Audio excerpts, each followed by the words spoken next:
Not only the U.S. Many parties have failed in Yemen. Remember, the political settlement we are looking at now, which has collapsed, is engineered and shepherded and guaranteed by the Gulf Cooperation Council. Right. All of the Arab system is responsible for what has happened in Yemen, and the Yemeni government is. So it's a more complex. It's not a matter of black and white. But if you want to say that U.S. policies in some cases have not managed to shore up local governments, you can find many, many examples of this, not only in our region, in different parts of the world. Right. But then Yemen has also been receiving a lot of assistance, or its previous government had been receiving a lot of assistance from the Gulf Cooperation Councils, and obviously notably Saudi Arabia in particular. Will the political changes obviously put the country not only in a political crisis but an economic one as well? Absolutely, yeah. Absolutely. Of course, the economic situation is part of the reason why this deterioration has happened. Whether it will get worse, obviously, with the situation of chaos, with the way the prices of oil have gone, another constraint. If the assistance that comes from the GCC dries out on other parties, that will make it very bad. But also, on the other hand, let's remember that the image of Yemen, a tribal society capable of resisting long-term pressure, difficult to find modes of putting pressure on a group of tribes people living in the mountains and used to hardships. Right. So it's very difficult. This is closer to the Afghani situation. Right. There are no huge resources in banks that you can seize. There are no open fields or targets that you can strike at. It's a very complex situation that creates. On the other hand, the fact that Houthis controlled Sana'a doesn't mean that we are at the end of the game. Right. The previous regime controlled Sana'a, but its influence beyond Sana'a was very, very little. So controlling Sana'a does not necessarily mean automatic control of the whole of Yemen. Right. And that's why this scenario of chaos and extended civil war is so possible. Okay, finally, sir, obviously some analysts have blamed what we're seeing in Yemen today, not only on internal conflict, but also the fact that it never really got the Arab backing that it should have. Do you think that that could be a reason, and do you think that now Arab states should come to sort of try and find a solution for the country? The problem is that the regional mechanisms of the Arab League are not suited to dealing with conflicts like this. Right. There is no military capacity, there's no intelligence, there's no crisis prediction and management system. And for many years people have been saying that the Arab League needs to develop its tools to deal with scenarios like what we've seen there. Basically those do not exist. Of course there is an understanding that at one level there is a regional system of Arab security that needs to be maintained.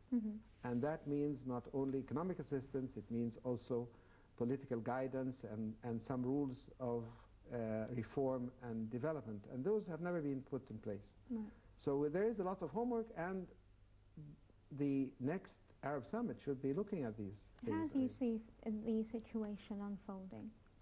I think the most predictable scenario is a scenario of chaos and extended civil war. Right. And that is very bad news for the whole region, because the region is already under pressure in a lot of corners. So this is the worst case. The best case scenario is perhaps a Houthi understanding that they cannot rule alone and that they need to develop a more open political system to other forces in the country. Ambassador Mohamed Salim, member of the Egyptian Council for Foreign Affairs, I thank you very much for your time. Ladies and gentlemen, our second report for the evening takes a look at the international community's response to the crisis in Yemen. Let's take a look.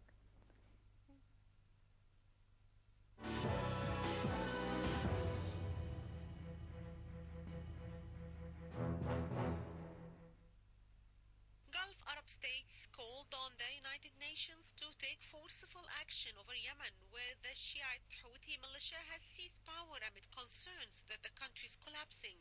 Yemen's 6 Gulf neighbors called on the U.S. Security Council to take a decision under Chapter 7 of the United Nations Charter, which allows the use of military force if there are breaches of the peace or acts of aggression. They made their statement after holding an extraordinary ministerial meeting in Riyadh Saturday to discuss developments in their restive country.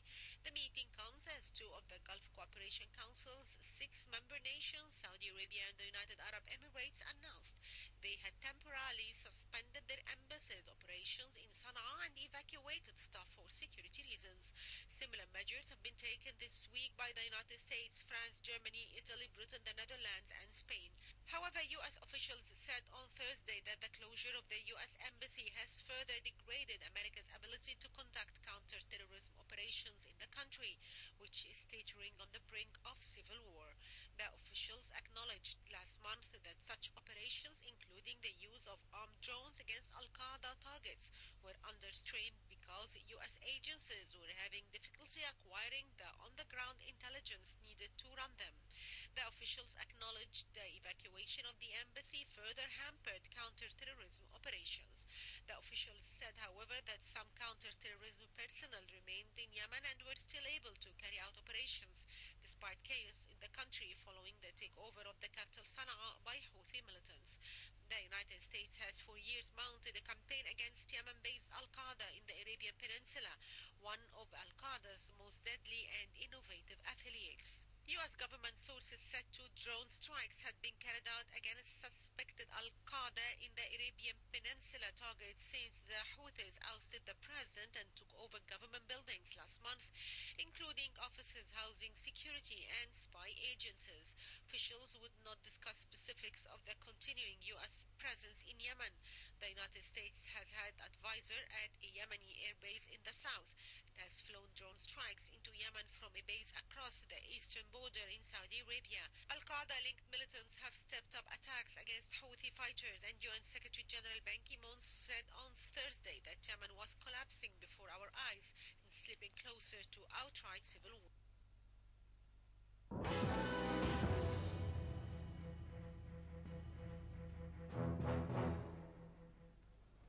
Welcome back, and joining me for the second segment of the evening is Dr. Ibrahim Al-Ghazawi, political analyst and professor of international law. Thank you very much for coming in. Thank you.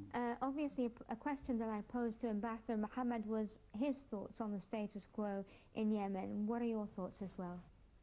It's another Arabic disastrous situation, actually. And it takes us deeper into a more complex situation in the Arab world. The course of actions and reactions in Yemen in the recent days shows clearly that they are going in the wrong direction, and that there is no maturity in terms of different segments of the people in Yemen trying to reach mature results in terms of resolving their national problems. It looks really complex and very gloomy in their future, because Yemen today goes quickly through or towards civil war, which is really disastrous, not only for Yemen, for the whole Arab world. Right. And it takes us another deeper step into chaos in the region.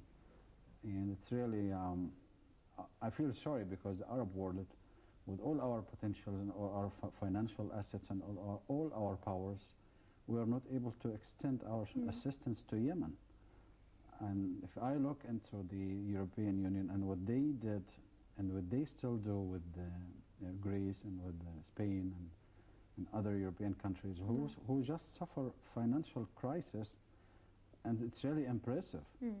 But if we look into what we do at Arab world to these countries in crisis, it's really a shame, you know, because we don't take necessary actions, actually. And do you think that perhaps this Arab passivity, if you will, towards Yemen could have in one way or another led to what we're seeing in the country today? Because this isn't something that happened overnight. I mean, it was like sort of like a pot of boiling water that was eventually going to boil over at some point. It's been simmering for a while. Well, it actually doesn't look for me as a new,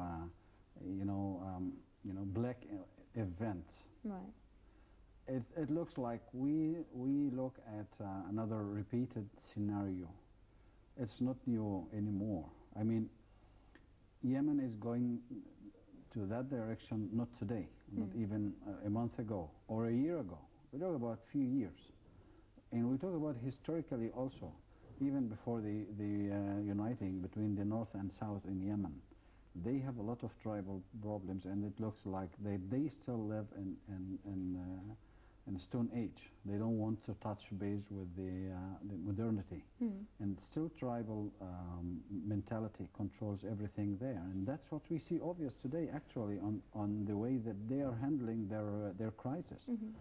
And it's really, it gives us a sort of indicator what Gamal bin Omar, the SRSG in Yemen, declared a few days ago, that Yemen is going steadily towards civil war, and they still don't realize that how disastrous their coming days will be. Right. Do you think, though, the Houthis, you say it's obvious that they're moving in that direction? Do you think the Houthis, though, realize? I mean, do you think that by the fact that they have claimed power over the capital and placed the president under house arrest and his prime minister and so on and so forth, that they sort of say people are going to be scared, so to speak, and they're going to align with us, and this isn't going to be the situation? Or do you think it's been calculated by them that this could also backfire?